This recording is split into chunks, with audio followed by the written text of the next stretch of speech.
बिस्मिल्लाहिर्रहमानिर्रहीम, अस्सलाम वालेकुम। क्या हाल है तमाम देखने वालों के, सब अपने घर में खुश रहें, आबाद रहें, आमीन सुम्मा आमीन। आज हम भुने हुए चनों की रेसिपी लेकर आए हैं और भुने हुए चने हम बना रहे हैं। बहुत से लोग बहुत शौक़ से खाते हैं और जैसे कहते हैं ना कि पर्स में हर वक्त होते हैं। और जो मर्द हज़रात हैं, अगर अपना कहते हैं कि ना वेट कम करना है तो वो क्या कहते हैं, चने भुने हुए अपनी जेब में रखते हैं, पॉकेट में, या मतलब साथ साथ ही रखते हैं, गाड़ी में भी रखते हैं।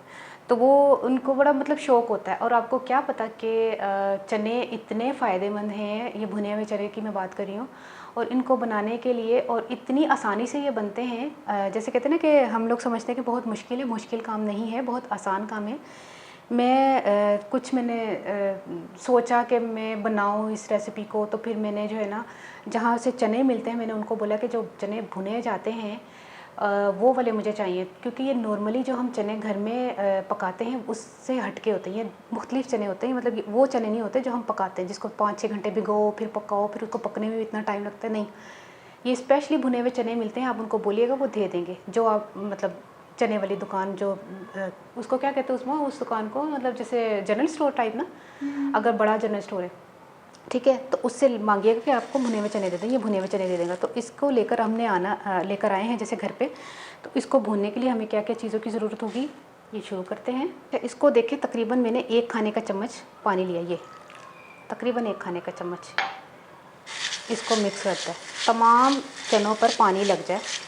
अगर नहीं पानी सही तरह आपको जैसे लगा कि नहीं चनों को पानी सही तरह लग रहा, तो फिर दूसरे में ये डाल के आप इसको अच्छी तरह मिक्स करें, चनों को पानी अच्छी तरह लग जाए। इससे ज़्यादा मत लगाइएगा, बल्कि अगर ज़्यादा हो भी जाए तो इसको निकाल लीजिएगा पानी को। ये धोना ही नहीं है इसको ज़्यादा, बस। अब क्या करना है कि इन चनों को हमने चूल्हे पर चलते हैं। नॉन स्टिक कढ़ाई नहीं ली, मैंने लोहे की कढ़ाई ली है कि लोहे की कढ़ाई में हमने नमक को गर्म करना है। तो मैंने नमक को गर्म करने के लिए चूल्हा तकरीबन 5 से 6 मिनट से जलाया हुआ है। इसको ना हम नमक को भी मैंने फ्रेश डाला है और लोहे की कढ़ाई में हम गर्म करते हैं। अच्छी तरह गर्म हो जाएगा तो मैं आपको बताती हूँ। नमक अच्छी तरह गर्म हो गया है। इसमें ये चने जितने आएंगे, क्योंकि ये फूलेंगे भी ना, तो वैसे मैंने कढ़ाई भी छोटी ली है, थोड़े से मैं चने डाली, तकरीबन थोड़े से। तो इनको भूनते हैं, मसलसल चम्मच चलाते रहें। वैसे मैंने किसी को देखा था भुनते हुए ना, तो उसने सरसों का तेल भी डाला था। इस टाइम पर हमने सरसों का तेल भी डालना है। इस वक्त मेरे पास सरसों का तेल नहीं है, लेकिन हम इसको इसी तरह भी कर सकते हैं। तो सरसों का तेल भी डालते हैं ताकि वो और ज़्यादा खीला है ना उसको, ज़बरदस्त।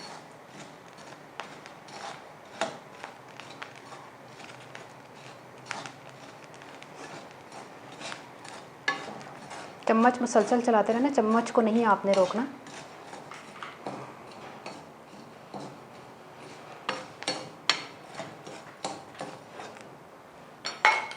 इनको हम निकाल लेते हैं।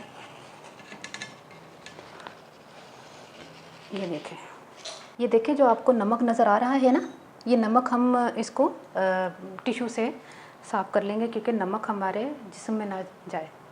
अब फिर थोड़े से चने हमने डाले और इसको मुसलसल चम्मच चलाना है।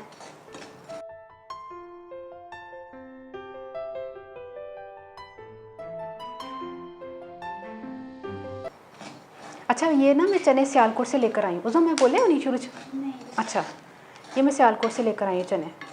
तो अगर आप सियालकोट के रहने वाले देख रहे हैं तो वो उसमें कितों लेके इसे लाई बाज़ार अच्छा, जंदर बाज़ार से,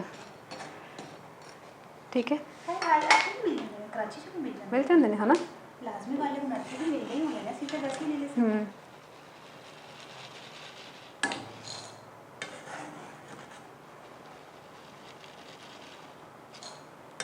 इसी तरह मैं तमाम को करके आपको मिलती हूँ।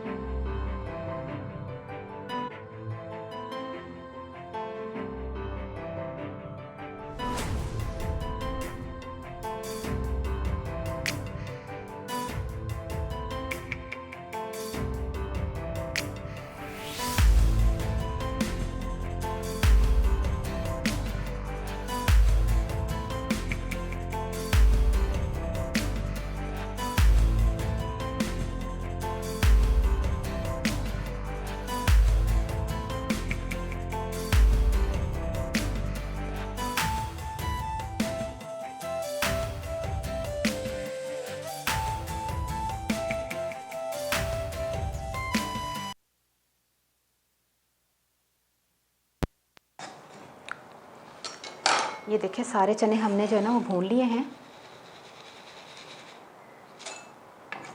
अब मैं आपको बिल्कुल साफ़ करके ना जैसे नमक वगैरह इनको निकाल के किसी प्लेट में निकाल के बताती हूँ, ठीक है। अब इनको ना साफ़ करते हैं, नमक जो हमने लगा के इसको किया है। देखिए भुने हुए चने मैंने तैयार कर लिए हैं। अब आपने ये रेसिपी बनानी है अगर आपको बहुत शौक़ है साफ़ सुथरे तरीके से, क्योंकि अक्सर औक़ात हम चने लेकर आते हैं उसमें मिट्टी कंकड़ वगैरह भी होते हैं, मोटे मोटे ना पत्थर। तो वो जब वो कहते हैं ना पका मुँह जमाया तो मिट्टी भी आ गई, बड़ा मोटा पत्थर आंदा है। तो साफ़ सुथरे तरीके से पहले एक नज़र देख लीजिएगा साफ़ है। उसके बाद ज़रा से पानी से उसको सूखा गीला करना है, मतलब सारे चने नू। फिर उस तो बाद ना नाल ही पंजाबी बोलती है तो नमक गर्म करके ना आपने, तो उसमें आपने इसको भूनना है आराम से, चने तैयार हो जाएंगे। अब आप मुझे बताइएगा आपको ये रेसिपी कैसी लगी। अपनी दुआ में ज़रूर याद रख लीजिएगा। ओके, अल्लाह हाफ़िज़।